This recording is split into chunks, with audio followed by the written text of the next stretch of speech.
Welcome to Double Deal, a series about organized crime in 20th century Boston. The stories of our central character, Richard Tchaikovsky, the criminals, the crimes, and the law enforcement officers who ruled the streets. Nina and I will be your guides through the darkest streets of Boston, telling you the true stories of criminals, crimes, and lies. Welcome back, everyone. Today we're revisiting Winter Hill, but unlike in previous episodes, we won't be focusing on Buddy McLean. We'll be looking at Buddy's murder in episode 33. Instead, today we'll be discussing the men who were not just part of his crew, but also those who would take the reins after Buddy was killed in 1965 and were allied with him prior to that. For our listeners who aren't from the Boston area, Winter Hill is located in Somerville. The Winter Hill gang was named for its neighborhood, not for Buddy's heir, Howie Winter. Although the group became organized in 1955, it was not called the Winter Hill gang until sometime in the 1970s, while Howie was still the leader. The moniker begins to appear in FBI 302s before Howie's racetrack case became public. Many of our listeners will be familiar with the Winter Hill because of Whitey Bulger, but in the 1960s, under Buddy's leadership, they were famous for the bloody gang war that raged between them and the McLaughlin gang of Charlestown that took dozens of lives on both sides. Just for clarification, Howie's last name was Winter, not Winters. In our research for this episode, we often came across his surname in the plural. Another note about Howie, he was not half Italian. We'll talk about Howie's ancestry when we profile him a little later in the episode. Jimmy and Stevie Flemmi have already been covered briefly in other episodes, but today we will dive deeper into their backgrounds and crimes, as well as Johnny Martorano and Frank Salemme. To include a bit of history, we'll give more information about Joe Mack McDonald, Buddy's mentor, than we did in episode 13. Whitey Bulger, Howie's heir to Winter Hill, will have his own episode in the middle of season 2. Today will be the focus on the 60s, but we'll also be talking about the 50s and a bit about the future would hold for some of the gang members. In season 2, we'll be dedicating many episodes to Winter Hill's activities in the 70s and 80s. Since Joe McDonald was who many considered the founding father, let's start with his story. Joseph McDonald was born in Massachusetts on July 14, 1917, to Matthew and Margaret McDonald. His parents immigrated to the Summerhill area from Nova Scotia before Joe was born. He was one of 8 children. There's no shortage of folklore about Joe Mack, including having once been arrested in New York City train station while dressed as a nun and toting a machine gun in a hockey bag. Legend also has it that he dressed in drag to attend a family member's wake while on the lam. Joe was also a World War II vet, having enlisted at the beginning of the war with one of his younger brothers. Both served in the Navy. The ship they were serving on was sunk by the Japanese on August 9, 1942. Joe was wounded, but helped rescue others and would later receive an accommodation. His brother did not survive the attack. Upon returning home, he started drinking heavily, but desiring to dry out, he headed to the local YMCA, where fate would have it, he met Buddy McLean, who, as we've mentioned before, was a fitness fanatic. Besides being a World War II veteran, he was also known as a bookie, a loan shark, a thief, and a killer with a drinking habit. Joe was also a big boxing fan. Bank robbery was said to be his crime of preference. Unlike many of the other men that we've profiled, he had a reputation of being a good planner, but his luck ran out on January 16, 1960, when he and his brother Leo robbed the Sunburst Dairy Farm in Stoneham. Their haul was $36,000. Leo received a 20-year sentence, but on appeal, it was increased to 30 years. Joe was sentenced to 12 to 18 years. During his appeal, the judge said that he would have received a sentence reduction if he identified the third man in the heist, but Joe refused. But that wasn't going to keep Joe off the street. On November 6, 1963, the father of 4 fled from the forestry camp in Plymouth. I won't call it an escape, as there was no wall to scale or bars to saw through. While on the run, he was said to have threatened the witness who put him away. He would remain on the lam until July 23, 1966, when he was finally captured after a chase and shootout between Boston police and Brighton. In addition to the escape charge, he was facing attempted murder charges. Off Joe went to Charles Street Jail. In October of that year, Joe was found guilty of 3 charges, 2 counts of assault and battery, and illegal possession of a weapon, and sentenced to an additional 8 to 10 years. By the time Joe was released from prison, Howie Winter had become the leader of the Winter Hill gang.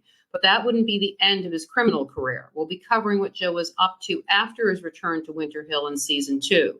To give you a hint about whether or not he went straight, Joe passed away in prison awaiting trial along with Johnny Martorano, FBI Special Agent H. Paul Rico, for the murder of Roger Wheeler. When Jimmy Madorano was asked about Joe's years later, he said, quote, "Who do you think was doing all the killings for Winter Hill? It was Joe," end quote. I don't know how that can possibly be true, because most of the Winter Hill murders and murderers are accounted for, and not one of them was done by Joe Mack. Unless Johnny Martorano, Stevie Flemmi, and Frankie Salemme are all liars. Well, I mean, they do all claim to have killed the same people. On that note, let's move on to Howie Winter. Howard Winter was born in Boston, Massachusetts on March 17, 1929, to William Winter and Helen Corville. He was the youngest of 4 boys, English and Irish on his mother's side, Irish and German on his father's side. In the early 40s, the family relocated to Somerville from West Roxbury. He and Buddy met the first day the family moved in. Howie was a year older than Buddy, but Buddy was definitely the leader of the pack. Buddy was the brawler, and Howie was the peacemaker. During World War II, he enlisted in the Marines. Upon his return to the neighborhood, Howie fell back in with his buddies and began working the docks with Buddy, Joe Mack, and Tommy Ballou. In 1958, Howie was arrested after being found in a bar breaking into cigarette vending machines. In December of '59, he was arrested on gambling charges along with Bobo Petricone and 26 others in a huge raid by the Stadies.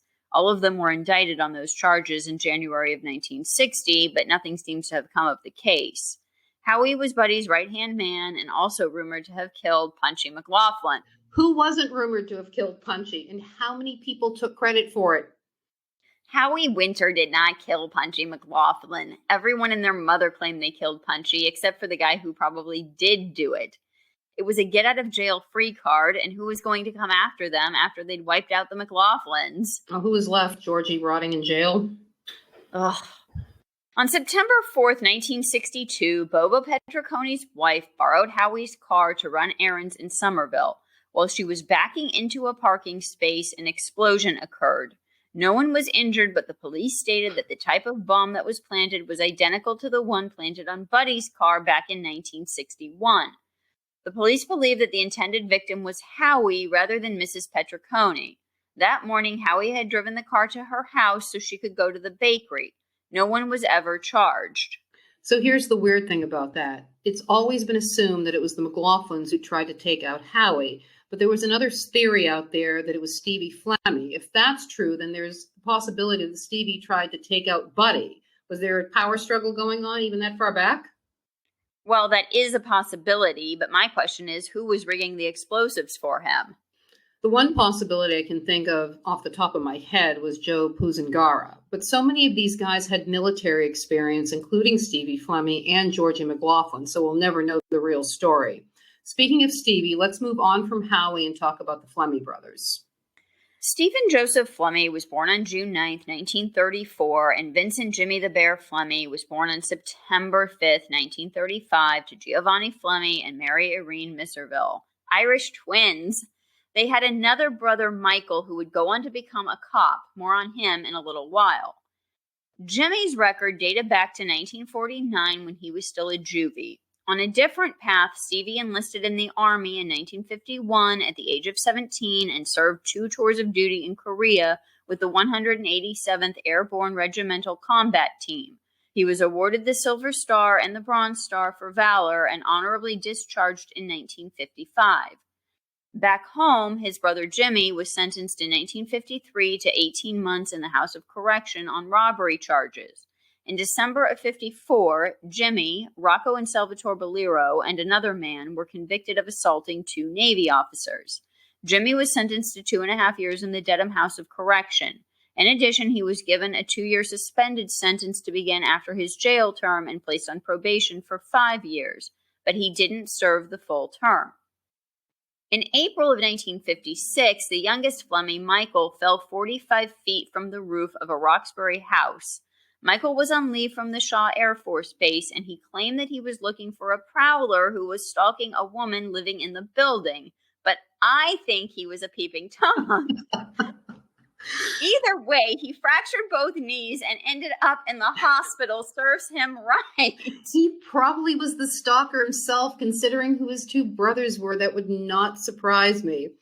At 7:35 on the morning of December 19th, 1956, Jimmy and Salvatore Mesti forced an official at the Boston and Albany Employees Credit Union to open the safe of the second-floor office at the South Station. They strapped the 68-year-old treasurer of the credit union to a chair with adhesive tape and taped his mouth before fleeing with $15,000. They also grabbed the wallet off of a porter in the building. Warrants for their arrest were issued the following day, and on the 24th, Jimmy was arrested and held on $5,000 bail. The following month, Salvatore Mesti was also arrested for that robbery. If you listen to episode 8, you might recall that Mesti was convicted along with Dad in the DeSisto home invasion. In February, Mesti was cleared of the bank robbery charges, a crime which he probably did commit. Jimmy and the other man named Robert Boucher were indicted. Jimmy was released on bail and went on the lam, so much for the 5 years probation. The FBI finally caught up with Jimmy in Saugus in July of 57, but while Jimmy had been on the lam, he had also forged and cashed nearly $100 in checks in a Roxbury food market. The following day, Jimmy was back at court in Roxbury. He was being sent back to jail to wait for a grand jury decision on the check forging charge when he attempted to escape from custody at the Roxbury courthouse. In the corridor outside the second-floor courtroom, he knocked down a court officer and dashed downstairs. He fled down Roxbury Street and through several alleys before another court officer caught up with him 2 blocks away near Vernon Street. Jimmy kicked and punched the clerk, knocking him down and shattering his glasses, but the clerk held on until the cops arrived at the scene. In the meantime, Jimmy's brother Stevie was also getting into trouble with the law. On October 4th, 1957, Stevie was arrested just moments after attempting a payroll holdup in Roxbury. A stakeout of 25 plainclothes police officers were waiting for him and his accomplice. They'd been warned ahead of time that someone was going to rob a market in the neighborhood, but they weren't sure which one. While the police were watching a supermarket, a wallpaper company salesman was walking down the street carrying a payroll of $4,000 in a brown paper bag. When he passed a man leaning against a wall, the loiterer jumped him from behind and grabbed his throat. A second man stepped over menacingly. The salesman dropped the bag on the street. The first man bent down to retrieve the fallen money, and the salesman grabbed him by the waist. "Don't be crazy," snarled the man looking at the salesman. The victim released his attacker, who turned and fled into the market. The police officers took up pursuit with guns drawn. A detective cornered the first man in the rear parking lot. The second assailant ran in the Dearborn Street housing project where he was captured. Stevie and his accomplice allegedly admitted to the holdup and implicated a third man. Stevie told the cops that he had been following the salesman for 3 weeks and was completely familiar with the man's weekly payroll routine. The third man was supposed to pull off the actual job, but had bailed on them at the last minute and didn't show up.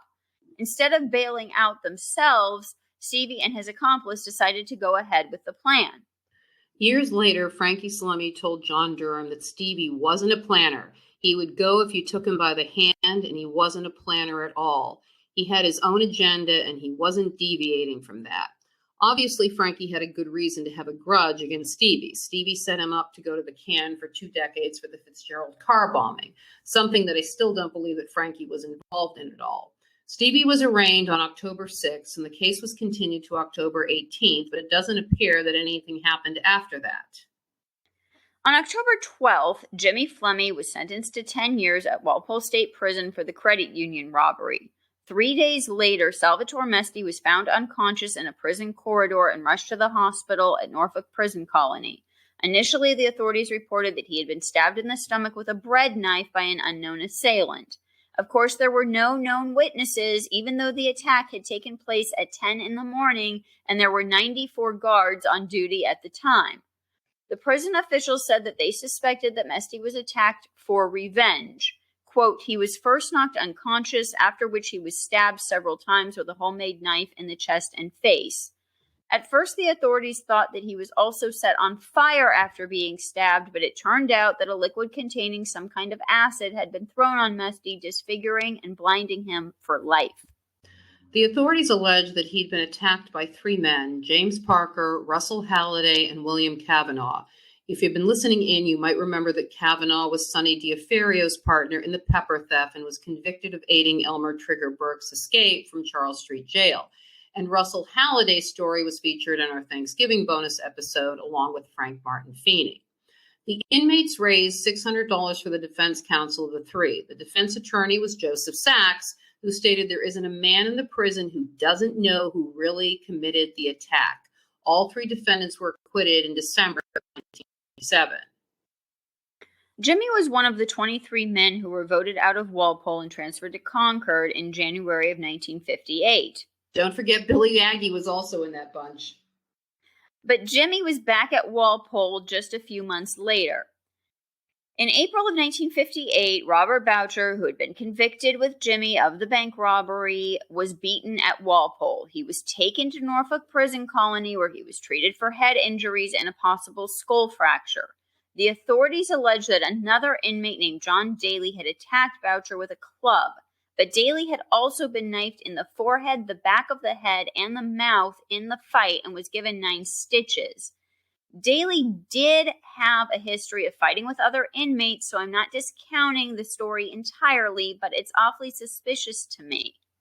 In November that same year, Jimmy attacked a prison guard at Walpole while he and several other prisoners, including William Kavanaugh, tried to escape.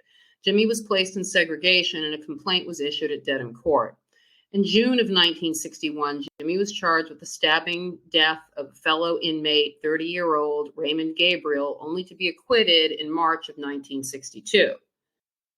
Not too long after that, Jimmy was back on the street. He hadn't even served his full sentence, and there's no way he accrued good time given his behavior while he was in prison.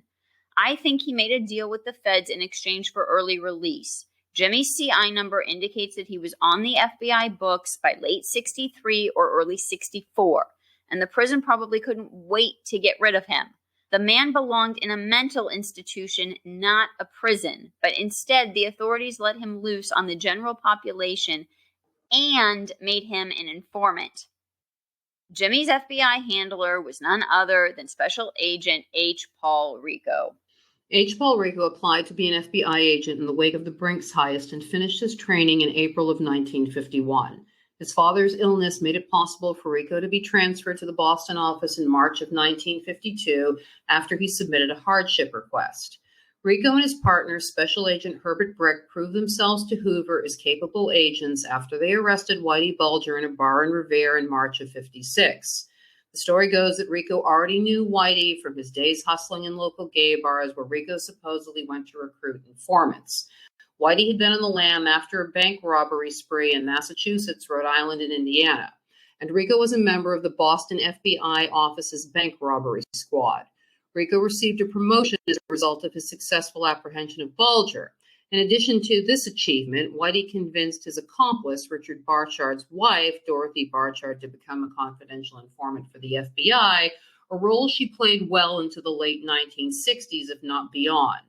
Rico first tried to recruit Dad when he was locked up in Charles Street Jail in 1957. At that point in Dad's life, it was unthinkable to him that he would turn on his friends. Dad instantly hated Rico, and the feeling was mutual. But less than 5 years later, Rico and Dad would once again be face-to-face, but this time Dad had too much to lose.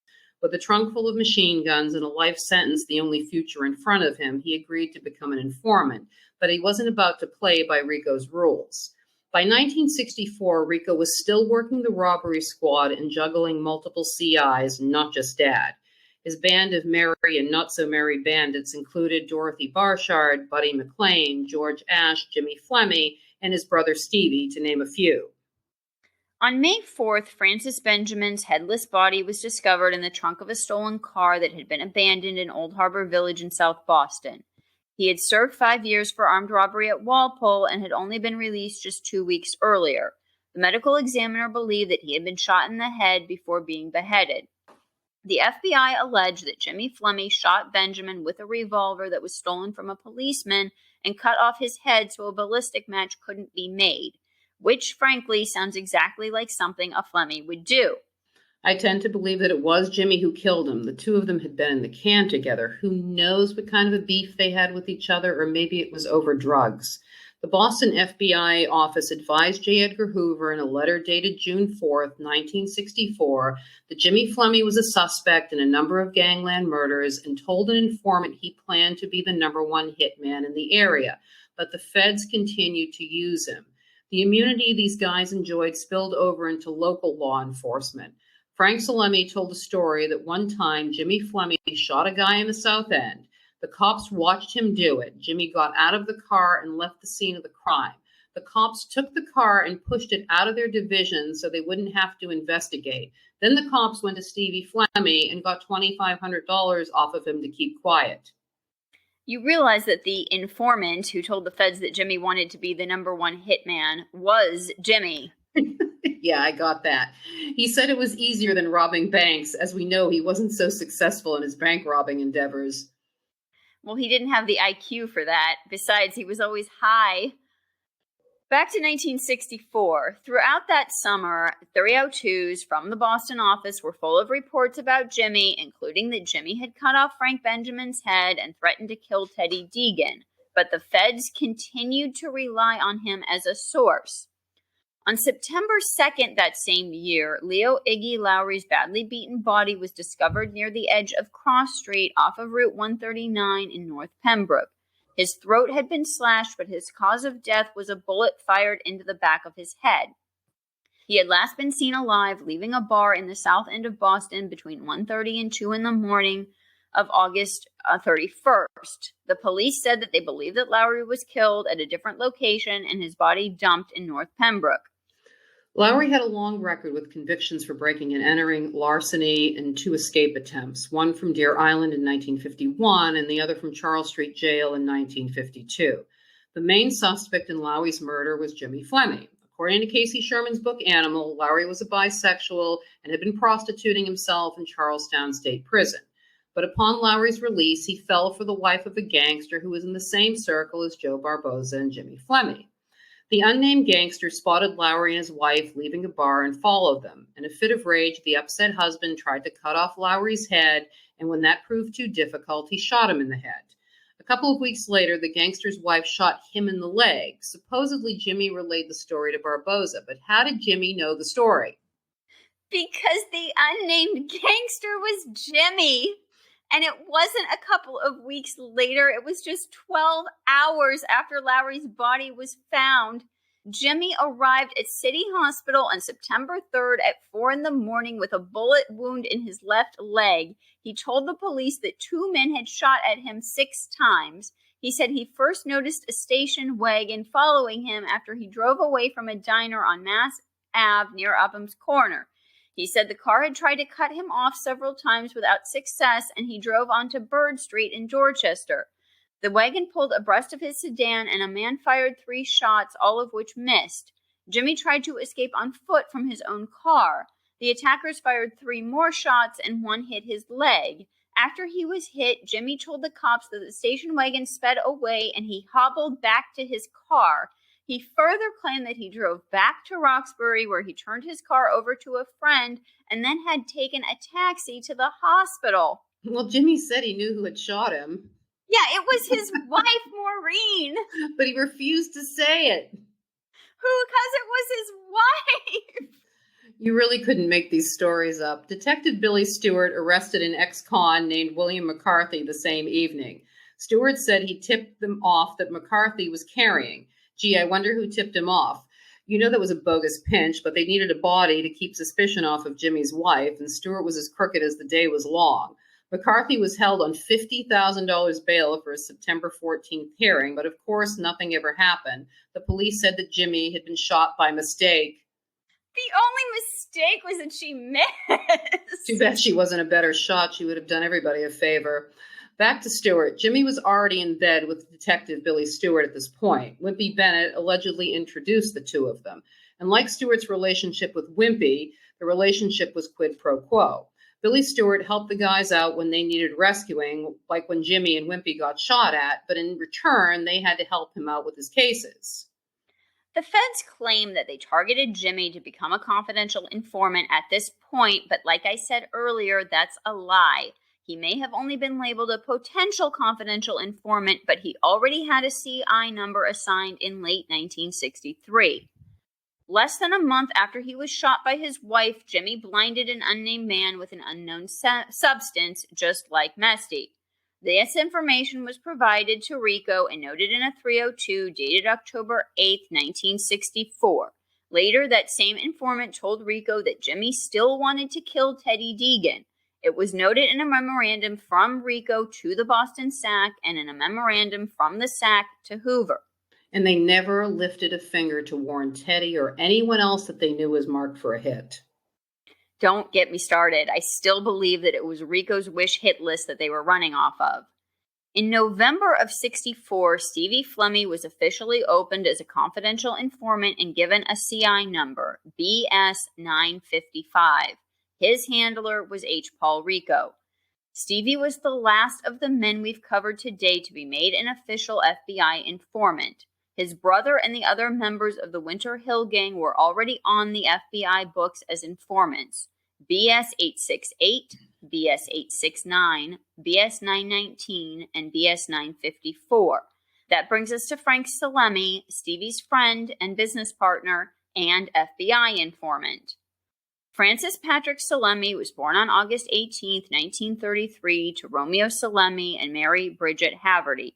The Salemme family were from Campania, and the Haverty family were from Northern Ireland. Frank was a jock from a young age, participating in football, hockey, and track and field. He had several auto repair shops that he ran in the Somerville area and does not appear to have had a criminal record prior to 1969 when he went on the lam.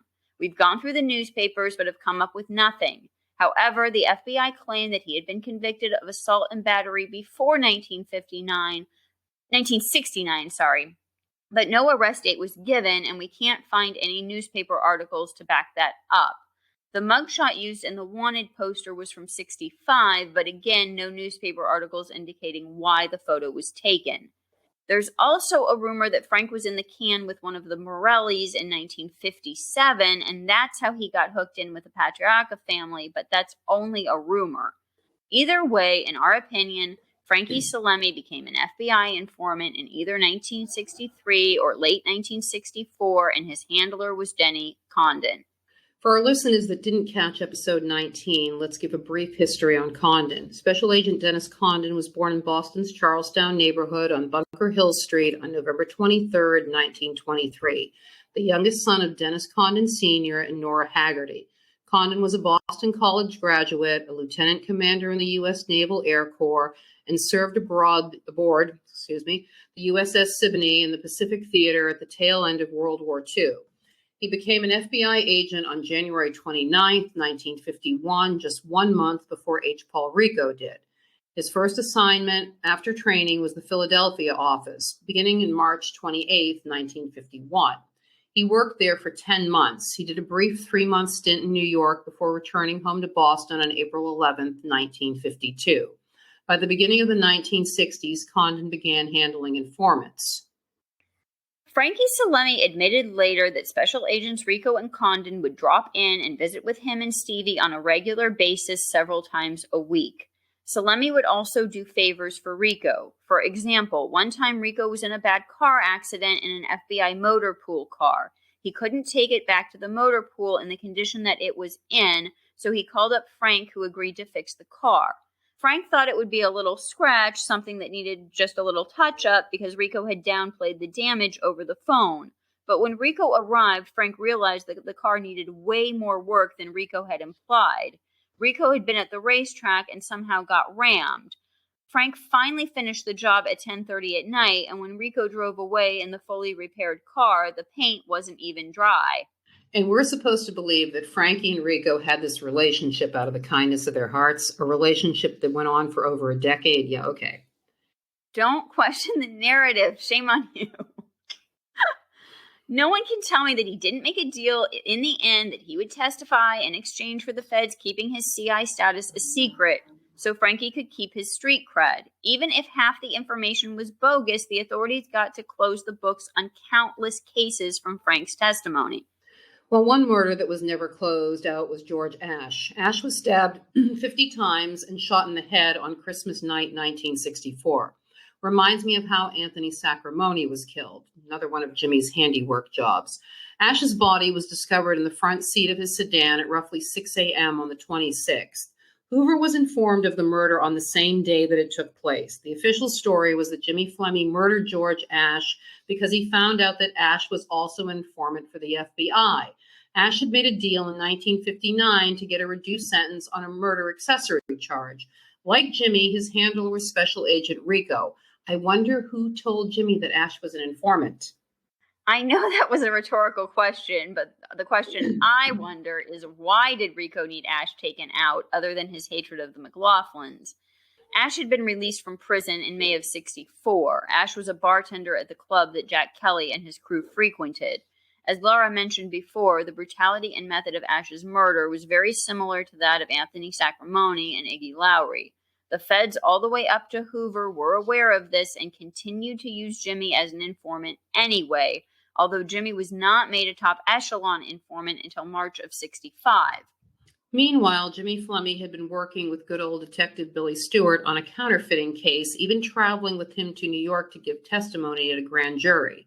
Just 3 days before Jimmy was made a top echelon informant, he was picked up on the wiretap at Raymond Patriarca's office, complaining about Sacramone being killed back in October, saying it was unnecessary. He would know since he was the one who killed him, but he spread the word on the street that Teddy Deegan had killed Sacramone. The feds knew Jimmy was responsible for Sacramone's death, although in the early 302s, they kept referring to him as Brother Americo. The following day, another CI reported to Special Agent Rico that Teddy Deegan was on the hit parade because Teddy was with the McLaughlins. Then, on March 12, 1965, the same day that Jimmy was officially anointed as a TECI, Teddy Deegan was murdered. Rico was formally assigned as Jimmy's handler. A memorandum was sent from the Boston SAC to Hoover that same day. Quote, Vincent Jimmy Flemmi is being designated as a target in the top echelon criminal informant program. Flemmi is also believed to be involved in the murders of the following people: Frank Benjamin, John Murray, and George Ashe. Flemmi was the subject of an unlawful flight to avoid prosecution. Word of Jimmy's relationship with Detective Billy Stewart finally reached Jerry Angiulo, who reported it to Raymond Patriarca in Providence, but not until after Teddy Deegan had been murdered by Jimmy. Patriarca fluffed it off and continued to meet with Jimmy. On May 3rd, 1965, Raymond was picked up on the wiretap questioning Jimmy about his relationship with Billy Stewart. Later that evening, Jimmy was shot at again, this time while walking out his front door. He did a complete somersault, and when his assailants closed in for the kill shot, he started to fire back at them, emptying his own .38 caliber revolver. Jimmy later claimed that Punchy McLaughlin and 2 other men had shot him. He refused to name the other 2. 2 days later, Joe Barboza and Ronnie Cassessa were back at Raymond's office, this time asking permission to take out Sammy Linden, who they claimed was financing the McLaughlin gang. They included Jimmy, who was laid up in the hospital, in their pitch. Patriarca wasn't the only one unhappy with Jimmy's relationship with Billy Stewart. On June 8, 1965, Rico paid Jimmy a visit at the hospital and told him that he could only provide information to the FBI and only receive payment from them. Obviously, the comments on the wiretap about Jimmy talking to Billy Stewart ruffled some feathers. Jimmy told Rico, quote, I am willing to aid the Bureau as I can help put away the individuals who attempted to kill me, unquote. The following day, another memorandum was sent to from the Boston SAC to Hoover. It once again listed out the murders Jimmy had committed, but in a few months' time, that list had grown.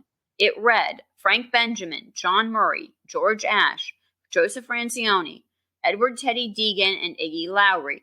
The memo also noted that Jimmy was convinced that it was the McLaughlins who tried to kill him on May 3rd. His emotional stability was called into question. The memorandum continued on to say that although from all indications Jimmy will continue to commit murder, the agent H. Paul Rico believes that the informant's potential outweighs the risk involved. I suspect that either Rico convinced Jimmy that it was the McLaughlins who tried to take him out, or at least to run with the story. Let's face facts, Jimmy didn't have a short list of people that wanted to bump him off. On June 25th, Jimmy appeared in court with his attorney, Al Farisi, to be arraigned on illegal gun-carrying charges stemming from the night he was shot and returned fire at his two assailants. He was ordered held on $10,000 bail, which was promptly posted by a bail bondsman. Jimmy returned to the hospital for yet another surgery.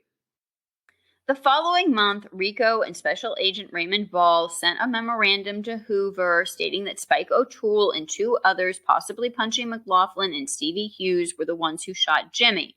They also stated that Jimmy said his only regret was not killing Georgie McLaughlin before Georgie went on the lam.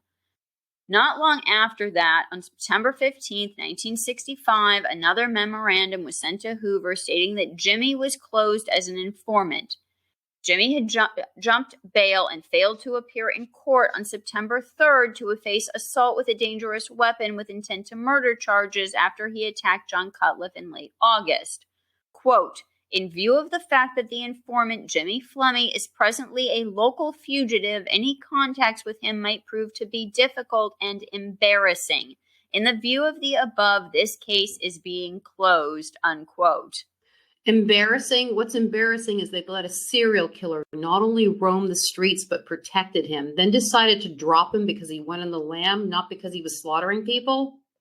Well, they just traded one Flemmi for another. On November 3rd, 1965, the Boston SAC notified Hoover of a potential addition to the top echelon criminal informant program. Quote, Stephen Joseph Flemmi, BS 955PC, is being designated as a target in this program. Although the LCN in this area has not actively taken part in this gang war, there is every possibility that they may move into the picture in the near future. And since Flemmi is in contact with the leaders of the different groups that are against the remaining McLaughlin faction, and that all these groups are very aware of the possibility of the LCN moving in to support the McLaughlin group, it is felt that Flemmi will be in a position to furnish information on LCN members in this area, unquote. On November 15th, 1965, at 7 in the morning, Robert Palladino's body was found on the corner of Beverly and Causeway Streets near North Station. There was a single bullet hole in the back of his head, and the authorities said he'd been killed somewhere else and dumped. Less than 12 hours later, Ray DeStasio, a McLaughlin gang associate and bartender at the Mickey Mouse Cafe in Revere, and John B. O'Neill, an innocent bystander, were killed. It was 5 p.m. in the evening, and O'Neill was just getting cigarettes. Later that same evening, Stephen Flemmi was arrested along with Earl Smith and Peter Poulos. The cops were looking for Jimmy, who'd been on the lam since September. Jimmy was a suspect in all three murders, but the authorities were particularly interested in the Palladino murder, since Palladino was a grand jury witness in the 1964 murder trial of Margaret Sylvester. Jimmy Flemmi was arrested in the early morning hours of November 19, 1965. He'd been on the lam for 2.5 months. Brookline and State Police detectives took Jimmy into custody after finding him in a closet in an apartment on Hamilton Road near Comm Ave. The official version of events was that the cops had come to the apartment to serve a warrant for a motor vehicle violation. When they knocked on the door, a male voice replied that the person they were looking for wasn't there. The cops ordered the man to open the door or they'd use force. Johnny Martorano opened the door to the cops. A search of the apartment commenced. A state trooper wearing civilian clothes opened the closet door and pointed his gun at Jimmy. "Oh my God, I've never been so close to death," Jimmy exclaimed. Oh, please. On January 26, 1966, Jimmy Flemmi was deemed incompetent by the court, but that didn't stop the Boston FBI office from using his prior statements in their reports to Hoover and in later court cases. Jimmy pleaded guilty to jumping bail and was sentenced to 4 to 6 years in state prison on March 10, 1966. Johnny Martorano pleaded guilty to harboring a fugitive and was sentenced to jail for 6 months. In March of 66, Rico was commended for his excellent work since he has exclusively handled top echelon informants. He has an exceptional talent in his ability to develop informants, and his participation is considered outstanding, unquote. No comment. All right, let's bring in John Madorano, who was born on September 13th, 1940, to Angelo Madorano and Elizabeth Hunt. His younger brother James was born 11 months later on December 10th, 1941, another set of Irish twins. The family moved from Somerville to East Milton when Johnny was in 8th grade. Like Frankie Salemme, Johnny was a high school jock. He turned down multiple football scholarships and instead decided to frequent his father's after-hours lounge, Luigi's. Johnny's father was partner with Johnny Williams. Williams was one of the old guard in the Boston Mafia. Angelo Madorano even brought his son Johnny to Williams to try to talk some sense into him, but we all know that was a waste of time. On April 24th, 1966, a month after being released from prison, Anthony Varanis was savagely beaten and shot in the head by Johnny Martorano after he tried to outdraw Johnny in a Dorchester after-hours joint. Madorano dumped his corpse in the Blue Hills off of Route 128. Varanis had boxed with Joe Barboza, Rocco DiSiglio, and Rico Sacramone. On the same day that Anthony Varanis was killed, David Sedolowskis was also murdered. Sedolowskis had a minor record. His body was found near the Long Island Bridge in Quincy and was still warm when it was discovered. He had been shot in the chest and armed. It was believed that William Garraway, an associate of Johnny Martorano's, killed Sedolowskis. Garraway would later go on to provide statements about Joe Barboza's admissions in the Teddy Deegan murder and the murder of Clay Wilson that Barboza committed in California. We mentioned the murder of Palladino a short while ago. According to Johnny Martorano's own confession, that was his third hit. If you listen to episode 26, you might recall that Johnny's brother Jimmy was convicted for beating Margaret Sylvester with a shoe. Margaret was a waitress at Luigi's. Johnny Martorano said he heard that 2 men were going to testify that his brother Jimmy was involved in her slaying. In response, he said he tracked them down and shot and killed both men, John Jackson and the Margaret's boyfriend, Bobby Palladino. Jackson, who was a waiter at Luigi's, was murdered outside his Queensbury Street apartment in Boston on September 28, 1966, and Palladino's body was found near North Station on November 15, 1966. I think that's wrong. Okay, we'll correct that in the show notes. Anyway. We'll correct that in the show notes if it's wrong. Sammy Linden and Stevie Hughes were murdered in hail of armor-piercing bullets fired from a rifle and a passing black sedan as they drove along Route 114 in Middleton at 2 in the afternoon on September 23, 1966. Several witnesses said they saw the black sedan with 3 men and a woman overtake the 2 men at the top of a hill and counted at least 7 shots. Sammy Linden's car knocked down several concrete guard posts and plunged off a 10-foot embankment and into a swamp. Jimmy Flemmi and Joe Barboza had been seeking permission from Raymond to kill Sammy Linden as early as May of 1965, but Joe Lombardo found out and was livid that they wanted to kill Sammy and intervened on Sammy's behalf, but in the end, that didn't save Sammy. Stevie Flemmi copped for the murder of Stevie Hughes, but not Sammy Linden. Which makes no sense because they were both in the car together when they got killed.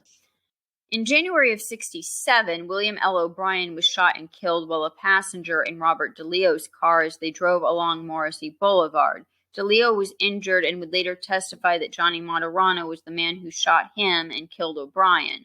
O'Brien's body was found dumped in Stoughton. O'Brien was another early associate of Whitey Bulger's. Another one of O'Brien's partners in crime was Dickie Joyce, who decades later would be named as a suspect in the Gardner Museum heist. We'll be discussing this murder and the others in more detail when we cover the hit parades of 65, 66, and 67 a little later this season. With Jimmy Flemmi officially out of the picture on February 14, 1967, his brother Stevie was approved as a top echelon informant, according to an FBI Office of Professional Responsibility report. In late December of that year, William Bennett and Richie Grosso were killed. Stevie would later confess to the murder of William Bennett and Grosso. Johnny confessed to the murder of Grosso also. Bennett was shot to death and pushed from a moving car in Dorchester on December 23rd. Grosso was collateral damage. They used him to lure in William Bennett, who was trying to find out who killed his other 2 brothers, Wimpy and Walter. But Grosso freaked out and Johnny shot him too. Then in January of 1968, attorney John Fitzgerald lost his leg in a car bombing that Stevie Flemmi and Frank Salemme supposedly carried out. Frank was later convicted, but Stevie was not. We've covered the car bombing in 3 other episodes now, so we'll link to those in the show notes if you want to hear more about that in our theories. Both men would later go on the lam in September of 1969 after Special Agent Rico warned them that they were going to be indicted for the bombing. Jimmy Flemmi was released on March 28, 1969, but back in front of a judge again on January 8, 1970, when he pleaded innocent of charges of assault with intent to murder, assault, and illegally carrying a weapon. Jimmy was allegedly shot in the shoulder when he tried to kill Black Jimmy Abood while both men were riding in a car together. True to form, the ADA requested bail to be set at $100,000. Jimmy's attorney, Joe Bolero, asked for bail to be set at $5,000. Bail was eventually reduced to $25,000, but on the fourth day of the trial, Jimmy failed to appear in court. He was convicted in absentia the same day. The ADA said he'd seek indictments charging Jimmy with being a habitual criminal. Jimmy was later indicted for failure to appear for trial. The FBI and the Stadies captured Jimmy in October at a trailer camp near Westover Air Force Base. He later tried to claim he'd been kidnapped as his excuse for failing to appear in court, but the state Supreme Court upheld his 14 to 18-year sentence. I can't kidnap. Well, hey, he tried. On January 5th, 1973, Jimmy was transferred from Walpole to a prison in Illinois, along with Georgie McLaughlin and Ronnie Casessa. Peter Lamoni was sent to a prison in Oregon. The authorities claimed that they had been plotting to take over the prison. Lamoni and Flemmi sued later that month. Then, in September of 1974, Jimmy was stabbed in the chest by a fellow prisoner. In May of 76, Jimmy was granted a weekend furlough and went on the lam again. The authorities finally caught up with him in Baltimore almost exactly 2 years later. He'd been hiding out in Maine for some portion of that time, and good old Johnny Martorano was visiting him regularly, bringing him supplies. On October 16, 1979, Jimmy Flemmi died of a drug overdose in Norfolk State Prison. Kevin Weeks later recounted a conversation that took place at Jimmy's wake, which he attended with Whitey Bulger. Quote, while we were viewing Jimmy lying in the casket, Stevie was standing there with his mother and father and his brother Michael. Mary went over to Jimmy and said, crying, Vincent was such a good boy, he never hurt anyone. Stevie looked at her and said, Ma, stop, he killed everybody. We didn't include Kevin Weeks and Patrick Nee in this episode, as we won't be getting into the 70s and 80s until next season. There were quite a few other associates of Buddy McLean and Howie Winter that we chose not to cover today, Joe Barboza being one of them. If you want to know what Joe was up to before he turned state's evidence, listen to episode 24. There is so much more to cover, but hopefully this episode provided a clearer picture of how these men were connected to each other and how those connections will play out through the 70s, 80s, and 90s. Next week, we'll be heading back to Federal Hill in Providence, Rhode Island. Nina and I have decided to take one more look at what Raymond Patriacca was up to with the 5 families in New York. We both felt it's important to give some background on why Raymond was willing to give the okay to take out Teddy Deegan before we release the 2 episodes dedicated to Teddy, his murder, the men falsely accused and incarcerated, and the truly guilty parties.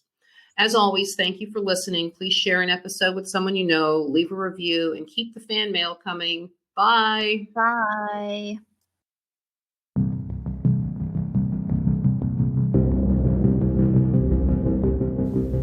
Double Deal, true stories of criminals, crimes, and lies.